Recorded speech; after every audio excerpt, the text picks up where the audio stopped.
15절 같이 읽겠습니다. 시작. 공회 안에 앉은 모든 사람이 똑바로 그를 바라보며 그의 얼굴이 마치 천사의 얼굴과 같음을 보았더라. 자, 이 스테반 이분 교회 일꾼인데 이분의 이제 핍박을 받기 시작하는 거죠. 7장에 보면은 이제 그 공회 이 유대인들에 의해서 이제 핍박을 받는데 이 스테반의 얼굴이 지금 보니까 천사의 얼굴과 같았대요. 그만큼 성령이 충만하고 믿음이 충만한 사람이었어요. 이 사람들이 오늘 교회의 일꾼으로 세워지는 것을 우리가 이렇게 볼 수 있습니다. 그래서 오늘 이 본문에 있는 말씀을 통해서 우리가 그 성령님께서 우리에게 일러주시는 그 메시지를 한번 보기를 원합니다. 자, 제가 오늘 그 설교 제목을 사람에게 투자하라 이렇게 제가 설교 제목을 정했습니다. 사람에게 투자를 해라. 사람에게 투자를 해라. 이 말은 곧 투자하라 그 말은 세우라 그런 말입니다. 좋은 사람을 세워야 된다. 좋은 사람을 세우기 위해서는 사람을 잘 길러야 되잖아요. 사람을 잘 기르기 위해서는 그 사람에게 많은 헌신과 사랑이 들어가야 돼요. 그래서 투자하는 거예요. 투자. 쉽게 얘기해서. 그래서 사람에게 투자하라 이런 제목을 가지고 여러분들과 같이 오늘 말씀을 한번 나눠보기 원합니다. 자, 어떤 교회가 하나님 앞에 진짜 바른 교회고 좋은 교회인지 이렇게 판단을 하는 데는 여러 가지 조건들이 있지만은 그래도 오늘 말씀을 통해서 우리가 이렇게 보면은 이 그 하나의 그 어디에다가 교회가 포커스를 맞추고 또 교회의 재정, 교회의 그 어떤 열정, 헌신 이걸 어디에다가 갖다 이렇게 주로 하는가 거기에 따라서 하나님께서 좋아하시는 교회, 기뻐하시는 교회 이것이 판별되는 것이 아닌가 저는 이렇게 생각을 해봅니다. 자, 주로 이 교회 재정이 이 사람을 세우고 사람을 길러내고 하는데 많이 쓰여지는 교회는 좋은 교회가 될 수 있어요. 그래서 사람에게 투자하라고 제가 설교 제목을 이렇게 정해 본 겁니다. 자, 이 어떤 교회는 선교비, 그 다음에 교육비, 그래서 주일학교 학생들한테 투자하는 돈, 그 다음에 주일학교 교재 사는데 투자하는 어떤 재정, 그 다음에 직분자 교육하는데 얼마만큼 재정을 사용하는가, 또 성도들을 위해서 성도들을 그 훈련시키고 이런데 얼마만큼의 재정을 사용하는가, 그 다음에 선교비는 얼마나 내보내는가, 이런 것이 사실은 이 재정, 이렇게 사용하는 재정이 그 교회가 진짜 하나님께서 기뻐하시는 교회인가 아닌가 하는 것을 우리가 알 수 있어요. 일단 물질이 어느 곳에 많이 쓰여지는가 하는 거. 그 다음에 구제하는 것도 그렇고 그렇습니다. 그래서 이 재정이 어디로 많이 쓰여지는지 또 그 교회에 그 신실한 일꾼들이 잘 세워져 있는가 하는 거. 이걸 통해서 그 교회가 좋은 교회인지 좋지 않은 교회인지 우리가 일단은 피상적으로 이렇게 좀 알 수 있는 거 아닌가, 구별할 수 있는 거 아닌가 그런 생각을 해봅니다. 오늘 사도행전 6장에 나와 있는 말씀도 보면 여러 가지 문제가 있는데 그 중에 특히 그 음식물 그 배급하는 거, 분배하는 그 일 때문에 좀 문제가 생겼어요. 이 사도행전 5장에서는 아나니아와 삽비라 이 사람들이 자신들의 잘못된 욕망 이런 걸 통해서 교회를 이렇게 어지럽게 했잖아요. 그런 문제가 있었다면은 오늘은 어떻게 보면은 행복한 비명이라고 볼 수 있어요. 교회가 이렇게 막 성장하고 믿는 사람이 많이 늘어남에 따라 나오는 하나의 그 결과물 문제인데 구제하는 거예요. 그러니까 이때 당시에 모든 신자들이 다 물질을 다 농과 밭 다 팔아서 사도들 앞에 놓고 그걸 가지고 다 이렇게 공유했다고 그랬잖아요. 그러니까 공유를 했으니까 음식물 같은 경우도 이게 믿는 사람들에게 이렇게 막 나눠줬단 말이에요. 근데 그 일을 누가 했냐면은 사도들이 했어요. 사도들이. 그러다 보니까 사도들이 본래 그 업무, 자신들이 해야 할 그 일을 잘 할 수 없게 된 거예요. 너무 거기에 바쁘다 보니까, 사람이 너무 많으니까. 그래서 이제 부득이하게 이 교회에서 그 일을 처리할 수 있는 사람을 세우는 거예요. 교회가. 그래서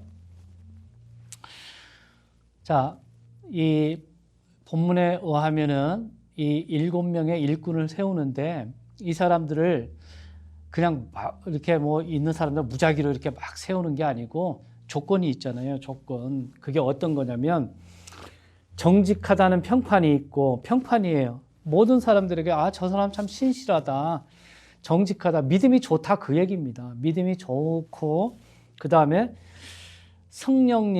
성령님으로 충만해야 되고, 성령의 지혜로 충만한 사람, 그런 사람 7을 선택을 해서 그 구제하고 배급하는 일에 사도들이 그 일에서 손을 떼고 이 사람들을 통해서 그 일을 하게 한 겁니다.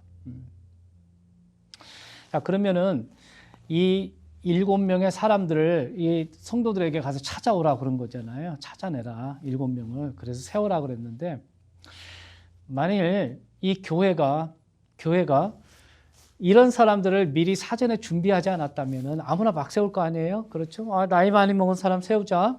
또 교회 열심히 출석하는 사람 세우자. 이런 조건으로, 그 다음에 11조 많이 내는 사람, 성경헌금 많이 하는 사람, 이런 사람 세우자. 이렇게 보통 갈 거 아닙니까? 그런데 오늘 보니까 그렇게 하지 않고, 자, 정직하다는 평판이 있고, 자, 믿음이 좋다는 게 평판이 다 있어야 돼요. 저 사람 정말 믿음이 신실하고 좋다. 그 다음에 성령님으로 충만하고, 성령이 충만하고 지혜가 충만한 사람 딱 골라내라는 거예요. 그렇게 해서 딱 이렇게 세우는 모습을 볼 수 있습니다. 그러니까 사람에게 많이 투자를 했으면 그런 사람들이 많이 준비가 되지 않겠어요? 그게 좋은 교회라는 거예요. 좋은 교회. 자, 우리 교회, 자, 자랑은 아니지만은 그래도 제가 하나님 앞에 여전히 부족하고 해야 할 일도 많고 하지만은 하나님께 여러분들과 같이 이렇게 그래도 이야기할 수 있는 게 뭐냐. 우리 교회 조그만 하지만 우리는 그래도 재정의 60%에서 70%는 선교 헌금으로 지금 쓰고 있습니다. 선교 헌금으로 쓰고 있어요. 이게 다 하나님께서 여러분들과 또 저에게 주시는 하나의 은혜, 감동, 이런 거에 따라서 우리가 이렇게 하는 거죠. 우리 힘으로, 우리 능력으로 이렇게 할 수 있는 건 아니잖아요. 그런 면에서 보면은 우리 사랑침례 교회는 이름이 사랑이잖아요. 사랑, 러브거든요. 우리 하나님의 사랑, 그리스도의 사랑. 거기에 얼추 이렇게 걸맞는 그런 교회가 아닌가 이렇게 생각을 합니다. 아직도 부족하죠.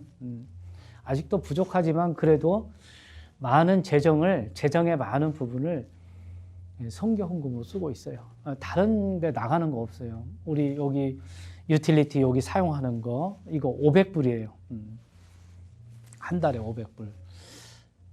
그 다음에 목회자 샐러리 하고 그 나머지는 다 선교 헌금이에요. 선교 헌금. 60%가 그렇게 나가는 거예요. 그런데도 불구하고 하나님께서 이렇게 자꾸 이렇게 선교 헌금 이걸 자꾸 이렇게 채워 주시는 겁니다. 그래서 우리 박명자매님 기도한 것처럼 아프리카, 가나, 또 토고, 그 다음에 북방 선교 임철빈 선교사님, 그 다음에 중국 선교 손정문 목사님하고 이 홍 목사님 사역하시는 거, 엠마우스쿨 지도자 세우는 거, 여기 사람에게 투자하는 거잖아요. 아프리카, 가나 선교 가는 거 우리 건물에 투자하지 않습니다. 저는 건물 지어본 적도 없어요. 건물 안 짓습니다. 전 우리 교회 건축헌금하라고 3만 불 남겨놓은 거 있어요. 옛날에 홍 목사님 계셨을 때 어떤 그 집사님이, 우리 박명자님 아실 거예요. 어떤 집사님이 목사님 나중에 건축하십시오 하고 건축헌금 하라고 건축헌금을 3만 불을 냈어요. 그래서 3만 불이 그대로 있습니다, 지금. 홍 목사님은 더더욱 그런 거 쓰지도 않으셨고 건축하려고 생각도 안 하셨고 저도 마찬가지고 그대로 있음에도 불구하고 아프리카 같은데 그 건물이 필요합니다. 거기는 비가 오고 그러니까 건물이 있어야 돼요. 그런데도 제가 그거 안 합니다. 안 해요. 왜냐하면 사람이 더 중요하기 때문에 어린아이들에게 1년에 한 번씩 가서 BBS 해주는 거 아무것도 아닌 것 같지만은 우리가 잘 준비해서 예수님을 선포하고 가르치거든요. 우리 주제는 그냥 예수님이에요. 중심 주제가. 다른 거 안 가르칩니다. 그거 가르쳐야 어린아이들한테 매해마다 가서 여러 가지로 이렇게 막 만들어가지고 교재도 만들고 이렇게 해서 3일 BBS를 하고 아이들을 그렇게 말씀으로 가르치는 거예요. 그게 사람에게 투자하는 거거든요. 그래 건물에 투자하려고 그랬으면 건물 몇 개 줬을 거예요. 토고에도 건물이 필요하고 그런데 안 해요. 사람이 중요하기 때문에 얼마만큼 좋은 일꾼들 이런 사람들을 세우느냐 그게 관건이 있는 거예요. 그게 관건이 있는 거다. 그래서 그렇게 하는 거고 그 다음에 북방선교 임철빈 선교사님 그 교회 우리가 임철빈 선교사님에게 돈을 드리는 게 아니고 하나님의 사역을 하기 때문에 그게 돈을 드리면 선교비를 보내면 임 선교사님이 그 탈북자들 한 3만 5천 명 정도 되는 3만 3천 명, 한 5천 명 되는 그 사람들 오라고 그래서 복음 전하고 구원시키고 이 사람에게 투자하는 거 아니에요? 임 선교사님이. 그렇기 때문에 우리가 주는 거예요. 임 선교사님이 교회 건물 하나 짓겠다 그러면 나 안 보냅니다. 절대로. 그런데 투자하고 싶지가 않습니다. 중국 선교도 마찬가지고 엠마오 성경학교 하는 것도 마찬가지고 다 제자 세우는 거 아닙니까? 그게 사람에게 투자하는 거예요. 자, 제가 오늘 본문에 들어가기 전에 어떤 한국에 있는 어떤 아주 좋은 교회 하나를 소개를 해드리겠습니다. 물론 이 교회가 완벽하다거나 신약교회의 완전한 모델이라거나 그렇게 생각하지 않습니다. 그렇지만은 우리가 좀 많이 이렇게 본받으면 좋을 것 같다 하는 생각이 들어서 제가 교회 하나를 선택을 했습니다. 이 교회는 전주에 있는 교회인데 전주 안디옥 교회예요. 안디옥. 여러분 안디옥이라고 그러면은 여러분 잘 아시죠?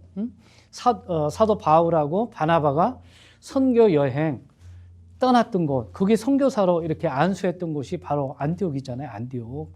안디옥 교회에 사도행전 13장에 보면 아주 좋은 교사들이 많이 있었다고 그랬어요. 안디옥 교회에. 그래서 그 교회에서 성령님께서 일러주시는 대로 바울과 바나바를 딱 세워서 안수를 받게 하고 선교사로 보내는 거예요. 안디옥 교회가 참 좋은 교회입니다. 제가 교회를 개척하면 안디옥 교회라고 이름을 지으려고 그랬어요. 이 선교하는 교회이기 때문에. 그래서 선교의 전진기지, 선교의 베이스 캠프 그러면 안디옥 교회예요. 안디옥 교회. 안디옥이라고 이름을 진 교회들은 뭔가 좀 생각이 있는 교회다. 나는 그렇게 생각해요. 그냥 무조건 안디옥 교회 이렇게 짓는 게 아니고 우리 교회는 좀 선교를 해야겠다 이렇게 생각하시는 그 목사님들은 개척할 때 안디옥 교회라고 이렇게 지어요. 이름을. 선교하면 안디옥 교회예요. 근데 전주에 있는 이 안디옥 교회도 여기 보면 이 교회가 이 깡통교회예요. 깡통교회. 깡통교회 하면 모르는 사람이 없을 정도입니다. 왜 깡통교회냐면 1980 몇 년도에 이 교회의 원로 목사님이 원래 이제 개척을 하셨는데 이 미군들이 사용하던 경납고 있잖아요. 비행기 경납고가 이렇게 돼 있잖아요. 이렇게 토굴처럼. 그 비행기가 들어가잖아요. 그 안에. 근데 그걸 샀어요. 경납고를 사고는 거기에다 이렇게 양철로 이렇게 씌우고 그 전구를 닿은 다음에 거기에서 개척을 했어요. 개척을 하고는 이제 거기서 예배를 드리기 시작했는데 이 목사님의 교회 표가 뭐냐면 불편하게 살아라. 불편하게 살아. 우리 크리스찬들은 불편해야 된다. 편하면 안 된다. 그렇게 해가지고 이 하나의 가라, 그 다음에 보내라, 도우라 라고 하는 이 세 가지 이 표를 가지고 이분이 목회를 하기 시작했어요. 가라는 거예요. 가라. 그 다음에 또 보내라는 거예요. 파송하라는 거예요. 파송해라. 그 다음에 도와주라는 거예요. 구제해라. 요 세 가지를 이 교회 중심 교회 표로 삼으면서 이거 하려면은 성도들이 편하면 안 된다. 불편해야 된다. 그래서 그 경납고를 그대로 사용하는 거예요. 그렇게 하면서 엄청나게 많은 성도들이 들어오기 시작했어요. 그 여름에는 덥잖아요, 굉장히. 그 찜통처럼 이렇게 더운 그 경납고 안에서 예배를 드리는데도 얼마나 사람들이 많이 모이는지 미어 터질 정도로 왔습니다. 겨울에는 또 너무 추워요. 그러니까 난로를 피는 거예요. 난로를 피워서 나무를 떼서 따뜻하게 하고 그래서 예배를 드려요. 그렇게 불편하게 예배를 드리라는 거예요. 이분이 에어컨 빵빵 들어오게 하고 히터 빵빵 들어오게 한 다음에 이렇게 예배를 드리는 건 이건 조금 문제가 있다 이렇게 생각을 하신 것 같아요. 다 그렇게 하는 게 다 나쁘다 그렇게 말씀드리는 게 아닙니다. 저는 하나의 교회가 바르게 나가고 하나님께서 원하시는 대로 가기 위해서는 불필요한 것들 다 제거하고 우리가 적어도 좀 불편을 감수해야 된다. 너무 편해봐요. 이 의자가 그 극장에 있는 그 의자처럼 이렇게 아주 푹신푹신하고 아주 럭셔리하고 그래 보세요. 교회 건물이. 그러면 그게 예배당이 아니죠. 그렇죠? 호텔이죠, 호텔. 잠만 온단 말이에요. 그런 게 다 필요 없다. 그래서 이 크리스찬들은 불편하게 살아야 된다. 그 예배당도 불편하게 만들어라, 불편하게. 여러분, 이거 지나간 얘기지만은 제가 어렸을 때는 보면은 이제 시골 교회지만 가면은 이게 마룻바닥으로 되어 있어요. 교회가 마룻바닥. 그 당시 뭐 불편하고 못 살았으니까 그렇죠. 그 마룻바닥에서 이렇게 방석 있잖아요. 방석 하나씩 놓고 딱 그거 안고 예배 드렸단 말이에요. 이런 의자가 없었어요. 그런데 그때 신앙이 지금보다 훨씬 좋습니다. 물론 세상이 변하고 또 우리가 접할 수 있는 뭐 여러 가지 것들이 달라졌기 때문에 그때하고 지금하고 이렇게 단순 비교할 수는 없지만은 그래도 옛날에 그 없었던 때, 그 불편했던 때, 그때 신앙이 더 좋단 말이에요. 아프리카 선교지도 가면 마찬가지입니다. 거기도 가보면은 10년 전하고 지금하고 달라요. 제가 2010년도에 처음에 아프리카 가나를 갔는데 그때하고 지금하고는 완전히 다릅니다. 얼마나 발전했는지 몰라요. 이제 전기가 다 들어왔어요. 조그만 그 마을 안에 전기가 다 들어와서 밤에 그렇게 불편함을 못 느껴요. 그 정도로 이렇게 발전이 됐어요. 그러면서 어떻게 교회 건물도 이렇게 럭셔리하게 자꾸 바꿔져 가는 거예요. 이번에 그래서 그 교회가 너무 이렇게 낙후되니까 이렇게 다시 리노베이션 하면서 거기에다가 이렇게 헌금을 보냈잖아요. 그건 어쩔 수 없어요. 메인테너ን스 해줘야 되니까. 거기다 투자하는 게 아니라 거기는 기왕에 있는 건물이니까 그게 부서지면 안 되잖아요. 그러니까 그들이 이 비 맞지 않고 이렇게 예배를 잘 드릴 수 있도록 그렇게 우리 교회가 또 가서 이렇게 그 건물을 리노베이션 하도록 이렇게 도와준 거죠. 자, 이 전주 안디옥 교회가 이렇게 깡통 교회라고 하는 이런 그 별명, 닉네임을 가지면서도 얼마나 좋은 교회가 됐는지 제가 여러분들에게 말씀을 드릴게요. 이 경락고를 이렇게 구해서 이렇게 만들었다고 그랬잖아요. 그래서 처음에 시작했는데 70여 명이던 신자가 2011년도 지금부터 한 10년 전에 이렇게 8,000명 제적 인원이 8,000명이고 주일 예배 때 5,000명이 나왔대요. 5,000명이 이 경락고 같은 이런 교회 여기 한번 보세요, 여러분. 제가 그대로 가져왔잖아요. 이렇게 생긴 거예요, 교회가. 이런 교회 비닐하우스처럼 이렇게 생겼잖아요. 이게 동아일보 기사인데, 자, 지금 현대는 신자가 늘어서 어쩔 수 없다며 대형 건물을 짓잖아요. 건물 다 짓습니다. 남아도는 건물들이 많이 있는데도 불구하고 다 건물을 지어요. 자, 그런 교회들 모습과는 완전히 다른 교회인데 이 교회 어떤 그 성도님이 이야기를 했어요. 이 기자와 인터뷰하면서. 그러면서 어떤 얘기를 했냐면, 자, 우리 교회는 건축 헌금 광고가 나오지 않아요. 목사님이 헌금 얘기할 때는 선교비가 부족할 때입니다. 목사님이 강단에 서서 돈 얘기할 때는, 헌금 얘기할 때는 선교비가 부족할 때 얘기한다는 거예요. 건축합시다, 뭐 합시다. 얘기 안 한다는 거예요. 헌금 내라고. 다른 교회도 여러 곳 다녀봤지만 신자들이 이렇게 자랑스러워하는 교회는 처음입니다. 그러면서 또 다른 신자가 이런 얘기를 했어요. 이 교회에서도 건축 사업이 있기는 했다. 현재 800석 규모의 본당은 개척 당시 지금의 3분의 1 크기였지만 신자가 늘자 다시 깡통 구조물을 앞뒤로 더 붙였다는 거예요. 건물을 다시 지은 게 아니고 성도들이 많이 늘어났지만은 더 이렇게 익스텐션을 한 거예요. 한 해에 1000명 이상의 국내외 교회 관계자가 이 교회를 배우기에 방문한다. 자, 이 깡통교회가 가진 그 흡인력의 비밀은 무엇일까?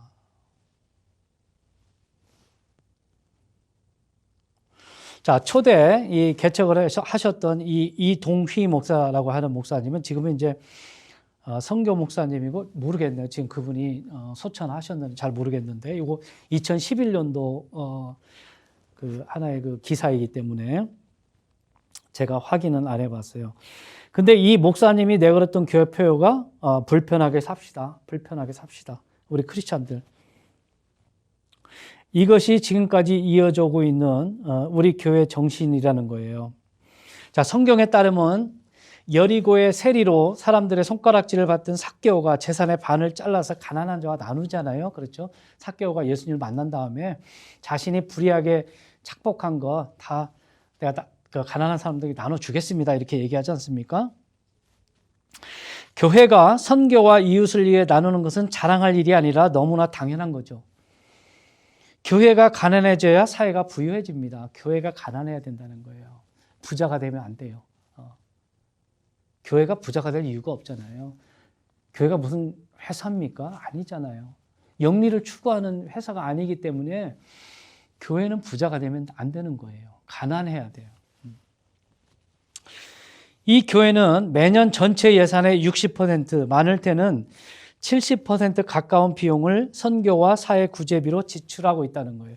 그러니까 재정을 어떻게 쓰는가 알 수 있잖아요. 전체 재정의 전체 예산의 60%에서 70%를 선교비와 구제비로 보낸다는 거예요. 선교비와 구제비. 건물 고치고 건물 뭐 하고 그런 거 안 쓴다는 거예요. 1986년 첫 선교사를 내보낸 이후 현재 90여 개국에 400명의 선교사를 파송하고 후원하고 있다는 거예요. 400명의 선교사. 여러분, 한 교회에서 이거 아무나 되는 거 아닙니다. 이 개척한 목사님이 그런 뜻을 가지고 나는 가겠다. 또 제자 삼아서 보내겠다. 또 이웃을 도와주겠다라고 하는 하나의 그 목회 신념, 이걸 가지고서 하나님 앞에 기도하고 그렇게 나가기 때문에 하나님께서 역사하셔서 이렇게 도와주신 거예요.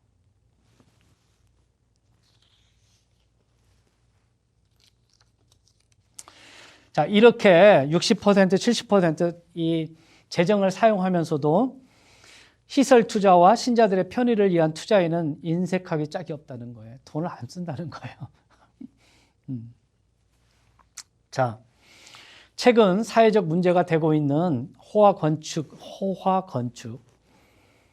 등 교회의 성장 지상주의에 대해 묻자 그 이제 2대 그 후임 목사님이 이렇게 얘기를 했대요. 박 목사님이 이렇게 말했다. 저희 교회도 주일이면 여러 차례 나눠 예배를 하지만 800석 본당에 5천여 명이 몰려 솔직한 고민입니다. 너무 많이 오니까 고민이라는 거예요. 그 예배당은 이렇게 한정이 돼 있는데. 하지만 하루 예배를 위해 큰 건물을 짓는 것은 낭비고 건축 때문에 선교 구제비를 줄이는 일은 없어야죠. 된 목사님이 내가 볼 때 이게 됐어요. 이 정도는 돼야 되는 거예요. 대학의 시설을 빌리는 등 지역과 교회 모두 도움이 되는 해법을 찾고 있습니다. 그러니까 성전을 건축해서 성교비를 몽땅 거기다가 털어 모아가지고 성교를 못하는 그런 일보다는 그대로 있으면서 불편을 겪으면서 어떻게 하냐면은 주위에 대학들이 있잖아요. 그 다음에 주위에 어떤 시설들이 있단 말이에요. 거기를 이용한다는 거예요. 이게 정신이 제대로 됐잖아요. 그렇지 않습니까?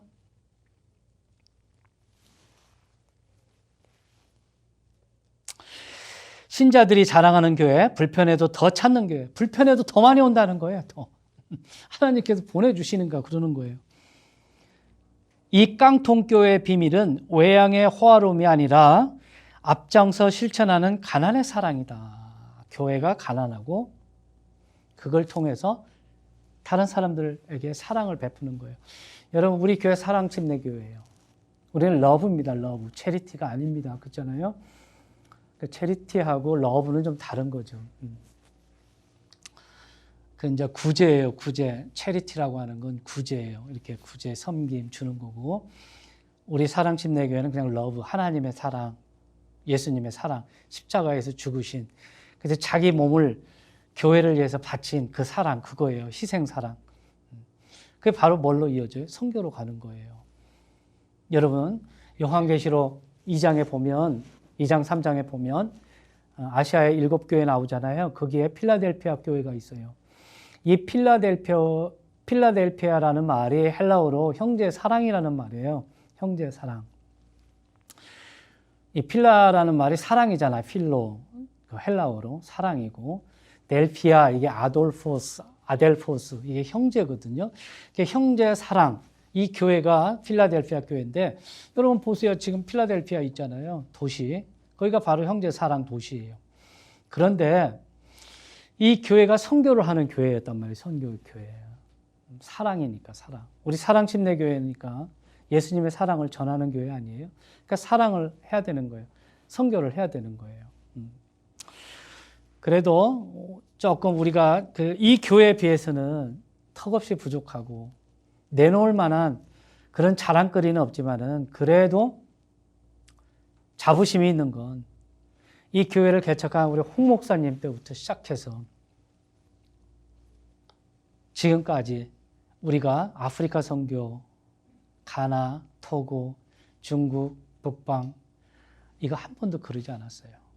그들에게 샐러리 계속 보냈습니다. 이 코로나 바이러스 이렇게 터졌는데도 여러분들이 그렇게 헌금을 하시고 그 사랑의 그 마음을 나눠준 그 덕분으로 저희들이 부족하지만 그래도 계속해서 가서 그렇게 하고 헌금을 보내고 그래서 그들이 그렇게 그곳에서 사역을 할 수 있는 거예요.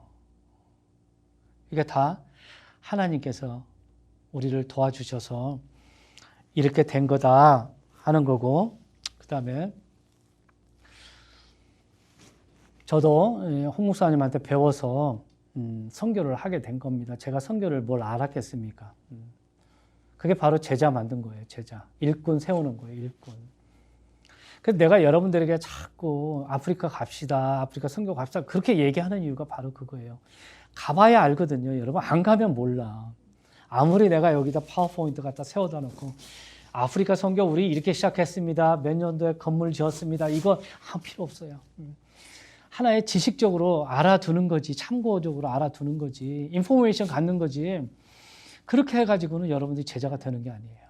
가야 되는 거예요. 이 목사님도 가라. 그 다음에 보내라. 그 다음에 도와줘라. 이게 액션이거든요, 액션. 여호수아 1장에 보면 가라 그랬잖아요, 가라. 담대하게. 건너라 요단강을. 머뭇거리지 말고 가만히 있으면 안 되잖아요.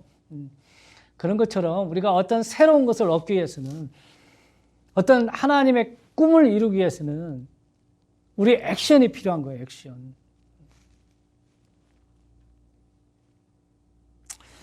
자, 오늘 사도행전 6장에 보니까, 자, 사도행전 6장 1절 한번 봅시다. 그 무렵에, 어떤 무렵입니까? 어떤 무렵?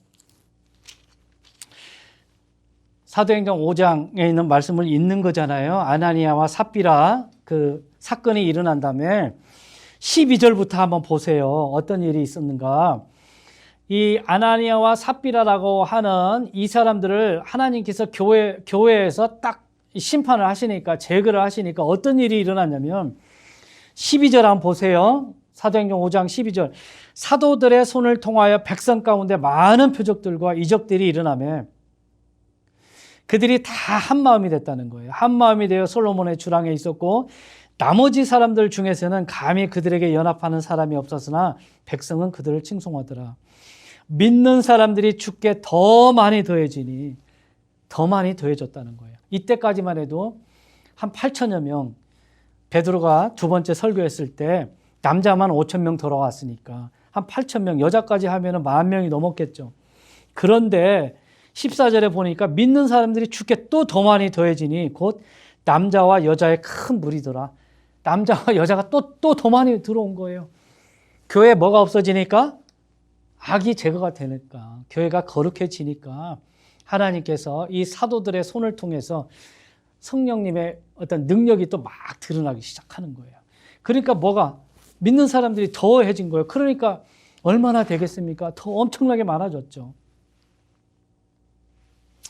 그러면서 심지어 그들이 병든 사람들을 거리로 데리고 나가서 침상과 자리에 누이고 베드로가 지나갈 때 최소한 그의 그림자라도 그들 중에 몇 사람에게 덮이기를 바라더라. 주변 도시들에서 나온 무리도 병든 사람들과 부정한 영들에게 괴로움을 당하던 사람들을 데리고 예루살렘에 왔는데 그들도 다 고침을 받았다. 그러니까 이 사도들의 이적 이런 것들이 병 고치고 악한 영들 쫓아내고 이런 일들이 일어났다는 거예요. 그러면서 바로 17절에 보면 이제 이 대제사장이나 이런 사람들이 또 어떻게 해요? 예수님의 그 복음을 전하지 못하게 하려고 이렇게 집어넣는 거예요, 감옥에. 이런 일들이 이렇게 반복해서 일어나는 거예요. 하나님께서 교회에서 악한 것을 제거해주고 사도들을 통해서 역사가 일어나니까 뭐가 와요? 사탄이 오는 거예요. 와서 감옥에 집어넣어요. 감옥에 집어넣으니까 어떻게 해요? 성령님께서 19절 한번 보세요. 19절. 주의 천사가 밤에 감옥 문들을 열고 그들을 데리고 나와 이르되 가서 성전에 서서 이 생명의 모든 말씀을 백성에게 말하라. 생명의 모든 말씀, 여러분. 이걸 전하라는 거예요. 세상은 갔다가, 사탄은 갔다가 방해를 하고 집어넣었는데 주의 천사가 와서 감옥 문을 열고 끄집어 내준 거예요. 그래서 이들이 나와서 말씀을 증거하고 그렇게 하니까 이 사람들이 어떻게 해요? 28절 보세요. 이르되 너희가 이 이름으로 가르치지 말라고 우리가 너희에게 엄히 명령하지 아니하였느냐.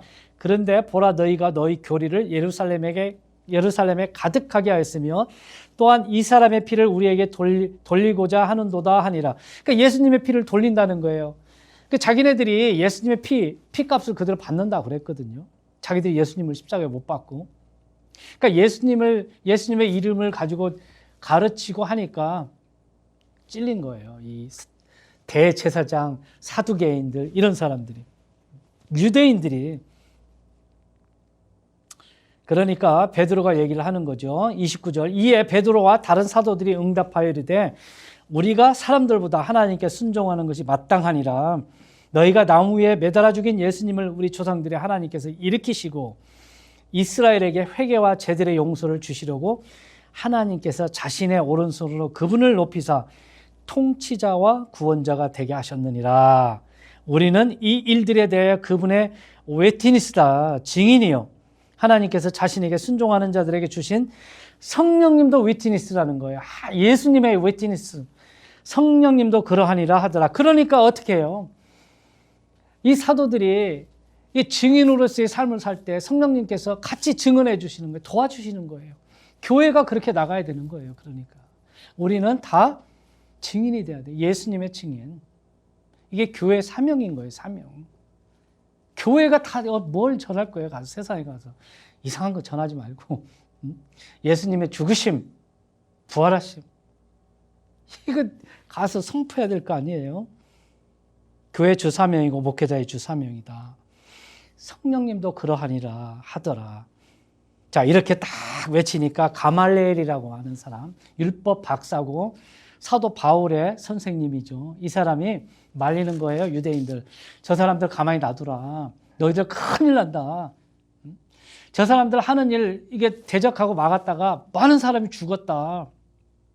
이런 일들이 예수 그리스도를 선포하고 그리스도를 가르치는 이런 일들이 저 사람들 개인적인 마음에서 나왔으면 그게 없어질 것이고, 그렇지 않고 그게 하나님으로부터 온 거라면 너희가 저 사람들 방해하면 안 된다. 너희들 큰일 난다. 오히려 하나님을 대적하는 것이 돼서 너희들 벌 받는다. 이 가말리엘이 딱 얘기를 해주는 거예요. 그래서 어떻게 해요? 자, 이 사도들을 이렇게 때리고, 그러면서 이 예수님의 이름으로 말하지 못하게 하고 그들을 놓아줬죠. 40절에 보면. 그다음에 41절, 42절이 중요해요. 그러면서 야, 그들은 사도들은 자기들이 그분의 이름으로 인해 수치당하는 일에 합당한 자로 여긴 것을 기뻐하고 공회 앞을 뜨나니라. 아, 이렇게 수치당하고 이렇게 박해당하는 것이, 야, 이거 우리가 복음을 잘 전하기 때문에 이런 어려움이 오는구나. 그걸 기쁘게 여겼다는 거예요. 목회자들이 그래야 되는 거예요. 교회 성도들이.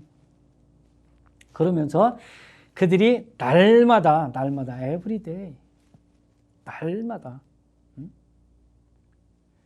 성전에서와 예루살렘 성전이 있었잖아요.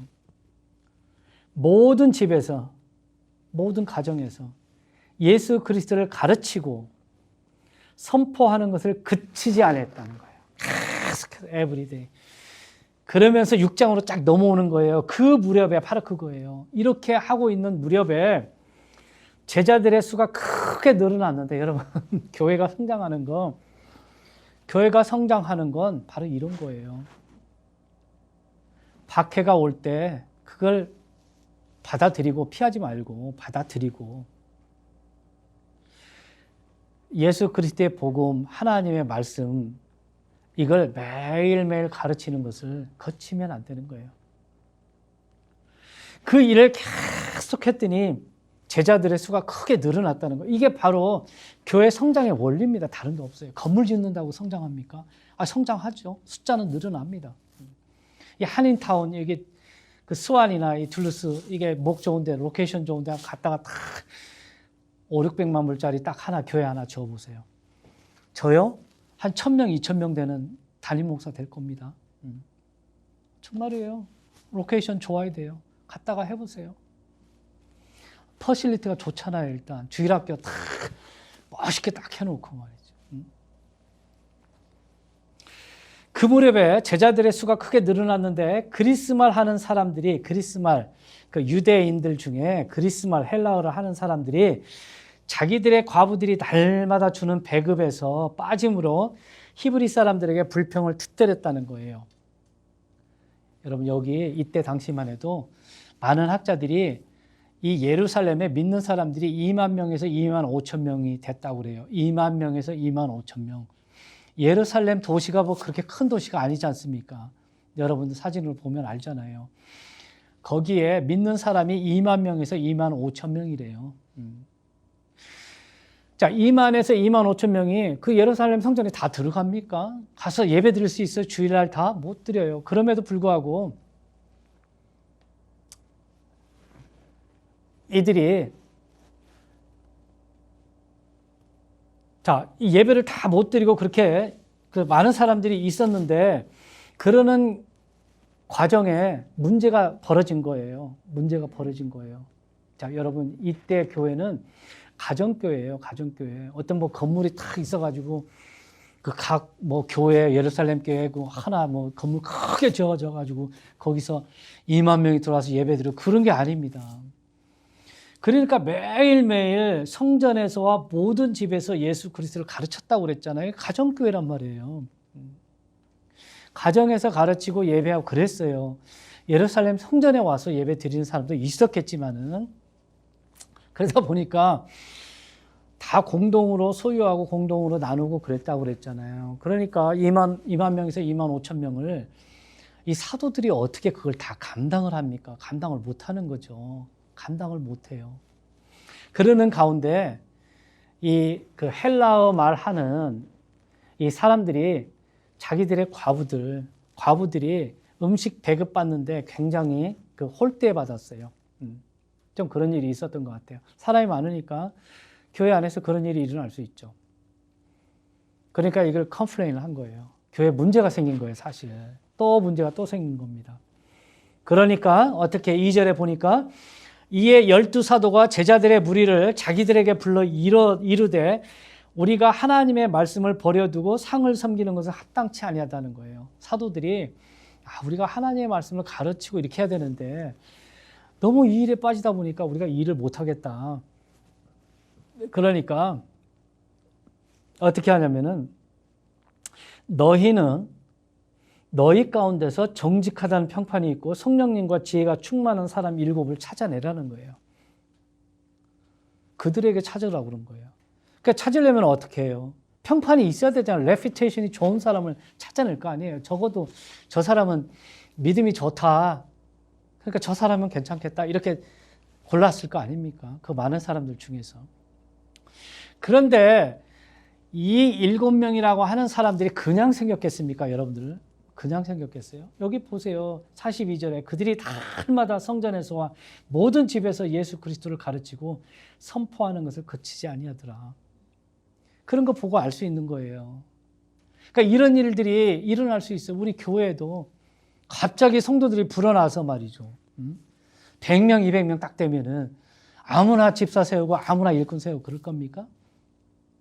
목회자가 어떻게 판단하겠어요? 신실한 사람, 믿음이 있는 사람, 그래도 저만 하면은 성령 충만하고 지혜가 있는 사람이다 하는 사람을 안수집사로 세울 거 아니에요, 제가. 그 준비 안 되면은 어떻게 해요? 다른 데 신경 쓰다가. 그러니까 사람을 만드는데, 사람을 세우는데 이렇게 투자하지 않으면은 안 되는 거예요. 아무리 큰 빌딩 갖고 있고 해도 그 안에 빈껍데기들, 말로만 신자인 사람들만 가득 차면은 교회가 어떻게 성장할 수 있겠습니까? 어떻게 하나님의 일을 감당할 수 있겠어요?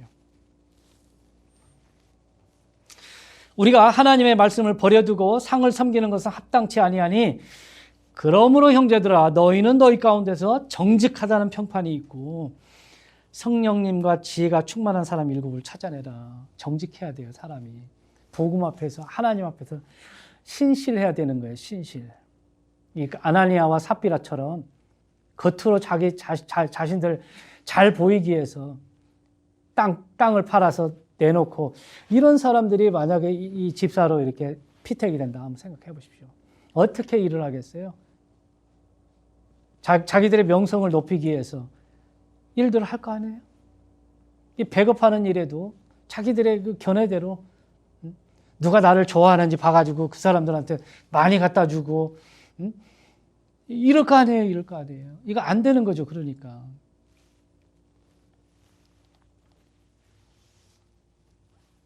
정직해야 돼요, 정직.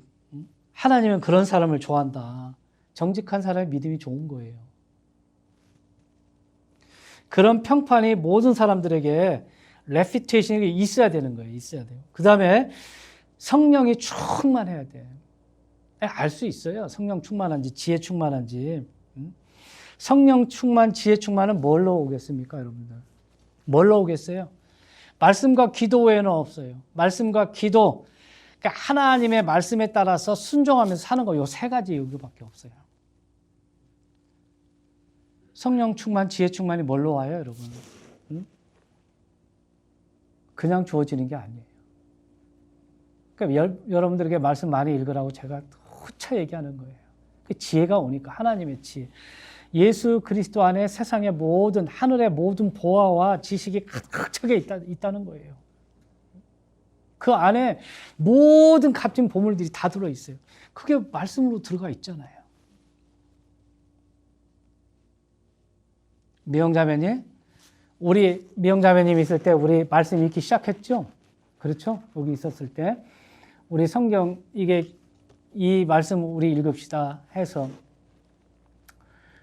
지금까지 계속 하고 있거든요. 지금 신약 구약 해서 2번 다 통독했어요. 통독하고 지금 저 같은 경우는 요한계시록 읽고 있습니다. 지금 신약만 3번째 통독했어요. 그러니까 앞으로 또 구약으로 또 넘어갈 거예요. 그냥 구약 다 읽으면 3번을 통독하는 거예요. 이게요, 그냥 아무렇지도 않은 것 같지만은 여러분들 에브리데이 이걸 스킵 안 하고 읽는 다음 생각해 보세요. 그러니까 읽는 것도 그냥 읽는 게 아니에요. 읽고 기도하는 거예요. 말씀에 따라서. 또 우리가 이 기도 리스트, 프레이어 리스트 이렇게 해놨잖아요. 그거 가지고 또 기도하는 거예요. 이게 반복되면 성령의 사람이 되는 거예요. 그거 안 하고는 안 돼요, 여러분. 그냥 주어지는 게 없다니까. 믿음의 신앙의 뻥튀기가 어디 있어요, 세상에. 어느 날 갑자기 내가 믿음의 사람이 됐다. 내가 사도 바울 같은 사람이 됐다. 그런 건 없단 말이에요. 지름길이 없어요, 신앙에는. 반드시 그 과정을 겪어야 돼요. 모세도 40년을 겪었잖아요. 40년 광야 생활. 사도 바울도 3년 동안 광야에 내려가서 성령님으로부터 배웠어요. 그 과정이 있는 거예요. 다. 그거 없이 여러분들이 이 사랑침례 교회에서 무엇을 하고자 한다면 그 꿈을 빨리 깨셔야 된다. 말씀이 생명이다. 그래서 생명의 말씀이라고 그러는 거예요. 생명의 말씀. 생명의 말씀. 그래서 성령님과 지혜가 충만한 사람 7을 찾아내라. 이 사람들. 우리가 이 일을 그들에게 맡기고 그들 오직 우리는 계속해서 기도와 말씀 사역에 전념하리라. 사도들은 기도와 말씀 사역에 전념해야 되는 거예요. 경우에 따라서 교회 형편에 따라서 세상에 일도 할 수 있고 그렇지만은 일하면서도 기도와 말씀 사역을 끊으면 안 되는 거예요. 사도 바울이 그런 것처럼 사도 바울이 그렇게 한 것처럼 내 환경이 그렇게 주어지면 그렇게 환경이 주어진 가운데서도 시간을 내서 내가 시간을 만들어서 이 일을 해야 되는 거예요. 이 일을. 여러분들은 여러분들 삶에서 이게 끊어지는 순간 여러분들은 하나님과 단절됐다 생각하시면 되는 거고 성령 충만 포기하시라.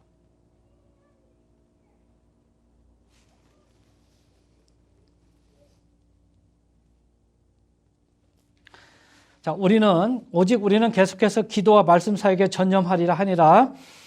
5절 온 무리가 이 말을 기쁘게 여기고 참 대단하네. 온 무리가 이걸 기쁘게 여긴 거예요. 믿음과 성령님이 충만한 사람 스데반과 빌립과 브로고로와 니가노르와 디몬과 바메나와 안디옥 출신의 유대교 개종자 니골라 7명을 선택을 했는데 한번 가만히 보세요. 이 스데반, 빌립 이 사람들은 다 헬라어 이름이 이게 다 헬라어 히브리어 이름이 아니에요. 유대인들 이름이 아닙니다. 다 히브리 이름이고 이 스데반과 빌립 보면 사도행전 7장에 보면 스데반이 벌써 복음을 증거하다가 핍박을 당하고 순교하잖아요. 여러분 야 이거 너무 일꾼 너무 잘 세웠잖아요. 순교하는 그런 일꾼을 세웠어요. 그 다음에 사도행전 8장에 가면 누가 나옵니까? 사울이 교회를 핍박하기 시작하잖아요. 핍박하기 시작하면서 이제 빌립이 나옵니다. 빌립. 이 교회 일꾼 빌립. 이 빌립이 그 이디오피아 그 내시가 예루살렘에 예배하러 왔다가 내려가는데 성령님에 이끌려서 그에게 가서 전도하잖아요. 그가 이사야서 53장 그 말씀을 읽고 깨닫지 못하고 있을 때 빌립이 가서 다 일러주잖아요. 이 말씀을 통해서 예수 그리스도를 다 증거하니까 이 이디오피아 내시가 복음을 받아들이고 물이 나타나니까 내가 침례를 받겠다.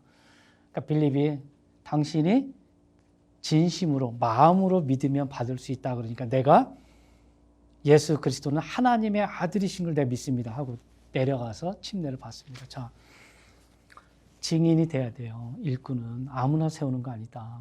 아무나 세우는 거 아니다. 그러니까 누가 중요해요? 여러분 건물 세우는 게 중요해요? 여기 지금 25,000명이니까 아주 큰 건물 세우고 싶죠. 예루살렘에 성전이 있지만 또 하나 더 있어야 되잖아요. 건물이. 하나 더 지어야 되잖아요. 그게 더 중요합니까? 사람 잘 세우는 게 중요합니까? 교회가 성장하기 위해서는 목회자는 기도와 말씀에 전념해야 되고 어떤 환경이 됐든 이것 빠뜨리면 안 되고 그 다음에 교회에 좋은 일꾼이 있어야 돼요. 사도행전 13장 한번 봅시다, 여러분들. 사도행전 13장. 나는 여러분들이 좋은 일꾼이 됐으면 좋겠어요. 여러분들이 좋은 일꾼이 안 되면 내 목회는 아마 실패하는 목회가 될 거다. 나는 그렇게 생각합니다. 자, 사도행전 13장 한번 보세요.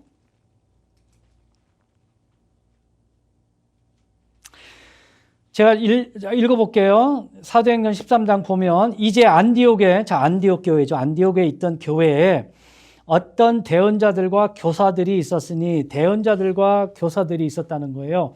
곧 바나바와 니게르라 하는 시몬과 구레네의 루기오와 사분 영주 헤롯과 함께 양육받은 마나엔과 사울이더라. 자, 벌써 바나바와 사울이 딱 들어가 있잖아요. 그렇죠?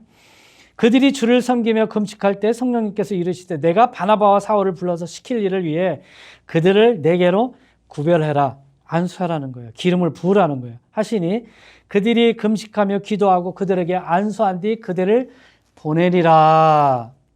그래서 이들이 1차 선교 여행을 가는 거예요. 이 교회 안에, 안디옥 교회 안에 이렇게 좋은 교사들이 있었어요. 좋은 대언자들이. 우리 교회에 이런 대언자들이 있어야 된단 말이에요.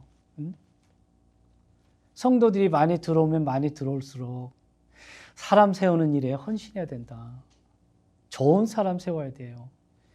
이 빌립과 이 스테반 같은 이런 좋은 사람들을 세우는 교회는 좋은 교회다. 그렇지 않습니까, 여러분? 이게 성경의 원리잖아요. 성경의 원리. 이 전주 안디옥 교회 같은 이 교회 보세요. 장로교회입니다. 장로교회. 이 선교를 위해서 목숨을 바치지 않습니까? 사람에게 투자하는 거예요. 비록 자기네들은 누추하고 불편한 곳에 살아도 그런 거 아랑곳하지 않고 좋은 사람 세워서 사람에게 또 다시 자신들의 어떤 그 영향력을 줘서 그들이 다시 사람을 세우는 이것이 바로 이 사도행전 1장 8절에 성령님께서 너에게 임하시면 너희가 권능을 받고 예루살렘 그 도시 거기에서 조금 더 큰 도시 온 유대 거기에서 더 나가면 사마리아 거기에서 더 나가서 땅끝까지 가라는 거예요. 증인들이 계속 가라는 거예요. 지금 사도행전 여기는 지금 예루살렘 안에서만 이루어진 거예요. 예루살렘 안에 2만 명, 2만 5천 명. 그 다음에 빌립을 통해서 사마리아 가는 거예요. 유대, 사마리아. 그 다음에 사도 바울이 딱 왔을 때 이방 지역으로 가잖아요. 사도행전 13장에. 이들이 이방 지역으로 가는 거예요. 세상 끝까지 증인이 되어서 나가는 거예요. 이게 사도행전의 기록 목적입니다. 이 시대에 현대 교회의 목적이 바로 그거예요. 다른 거에 두면 안 되는 거예요. 다른 거에 두면 안 된다. 자, 니골라를 택하여 사도들 앞에 세우니 사도들이 기도하고 그들에게 안수했다는 거예요. 안수하니까 하나님의 말씀이 자라나서 예루살렘에서 제자들의 수가 또 크게 늘어났어요. 하나님의 말씀이에요. 하나님의 말씀. 다른 거 없어요. 하나님의 말씀이 자라서 예루살렘에서 예루살렘이라고 그러잖아요. 제자들의 수가 크게 늘어나고 이제는 구약의 그 제사장들은 다 유대인들이잖아요. 레이지파 사람들. 이 제사장들의 큰 무리도 믿음의 숫자가 들어왔다는 거예요. 하나님의 말씀 때문에. 그러면서 8절에 보니까 스데반이 믿음과 권능이 충만하여 백성 가운데서 큰 이적들과 기적들을 행하니 그렇죠. 이 성령이 충만하니까 성령의 능력이 나오는 거죠. 성령의 능력. 성령 안에 능력이 있으니까 병도 고치고 또 악한 그 부정한 영, 더러운 영도 쫓아내고 성령님께서 이렇게 하시는 거예요. 믿게끔, 사람들 믿게끔. 교회 일꾼, 저를 포함해서 우리 사랑침례교회 교회 일꾼들은 이런 스데반처럼 이런 건 못해도 적어도 복음에는 하나님의 말씀에는 좀 충만해야 되지 않을까. 그런 생각을 해봅니다. 그런 생각을 해봐요. 여러분들 신앙생활하는 목적이 뭐예요? 신앙생활하는 목적이 그냥 사람집 내 교회에 와서 예배 드리고 그냥 그게 여러분들의 목적이 되면 안 되는 거예요. 그 하나님 원치 않는 겁니다. doing something, doing. 뭔가를 해라. 교회에 와서 일하라 그 얘기가 아니라 하나님의 일을, 하나님을 위해서 일을 하라 그 얘기예요. 하나님을 위해서. doing something. 종이 호랑이다. 현대 크리스찬들은 종이 호랑이에요. 교회 안에서는 믿음이 충만하고 세상 밖으로 나가면 silence. 입 딱 다물고 있는 거예요. 그냥. 어떤 사람들은 심지어 자기는 크리스찬이라는 말 내뱉지도 못해요. 왜? 부끄러우니까 자신의 삶이. 이게 문제잖아요. 문제잖아.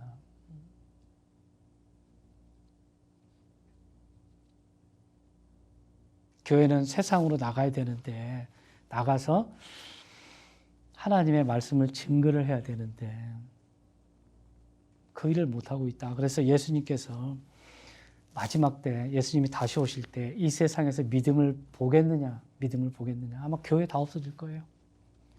좋은 건물 있으면 뭐합니까? 교회가 없는데 아무 필요 없는 거예요. 그러니까 예수님께서 마지막에 올 때 이 세상에서 믿음을 보겠느냐, 주일날 예배드리러 오는 사람들이 몇 명이나 있겠느냐.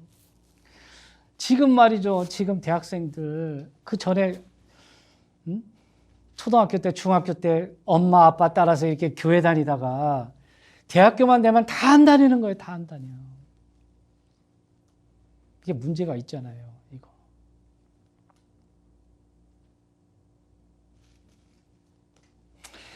우리 교회가 그런 거에 이렇게 열심을 내지 않으면 지금 우리 조셉이, 은혜, 올리비아 있지만 저 아이들이 대학교 가서 교회 안 나가면 교회 안 나가고 신앙생활 안 하면 이건 완전 우리는 사역 헛것한 거야. 사역 헛것한 거야. 그거 우리한테 책임이 와야죠, 결국은.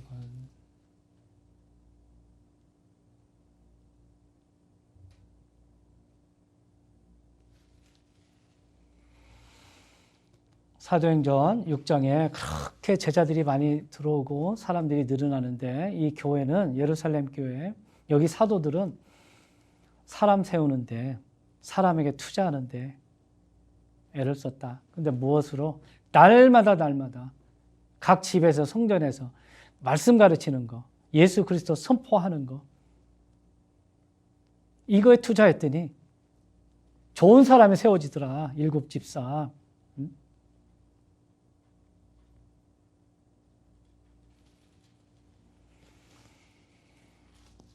우리 교회가 방향은 잘 정했어요. 그래서 앞으로 그렇게 선교하고 또 구제하고 또 저는 어떻게 해서든지 이 말씀에 있는 바른 말씀을 연구해서 잘 선포하는 그리고 기도 열심히 하고 그렇게 하는 목회자가 될 겁니다. 내가 목숨이 살아있는, 붙어있는 날까지. 사람들이 많아지고 적어지고는 나한테 달려있는 거 아니에요.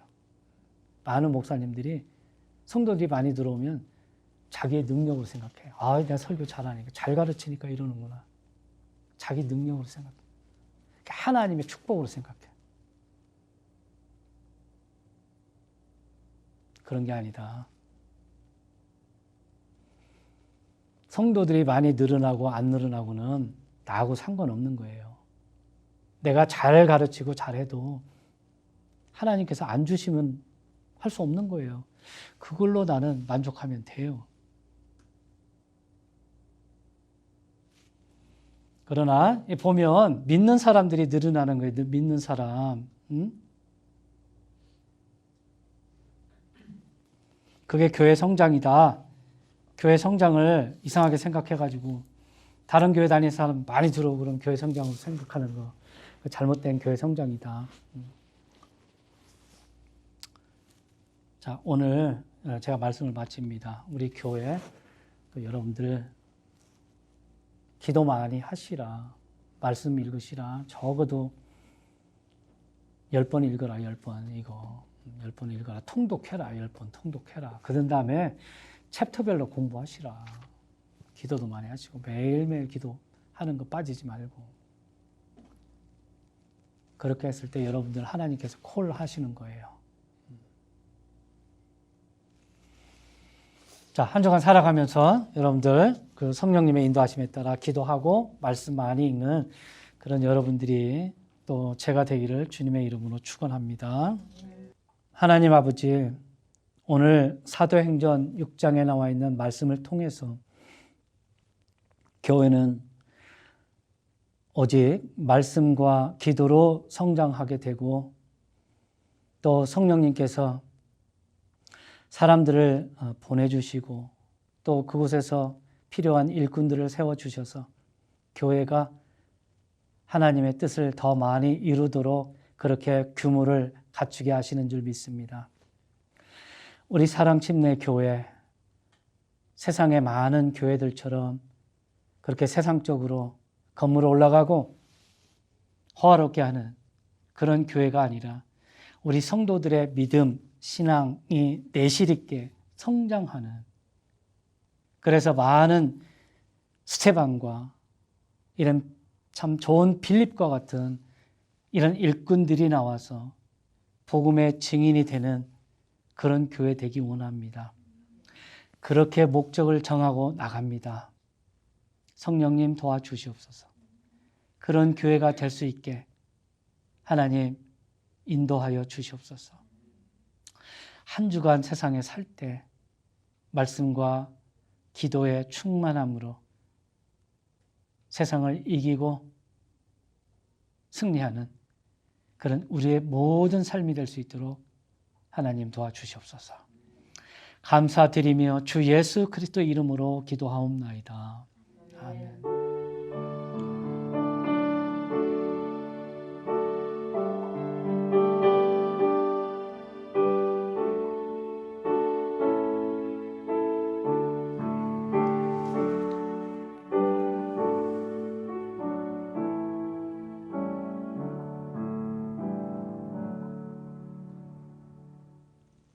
감사합니다. 감사합니다.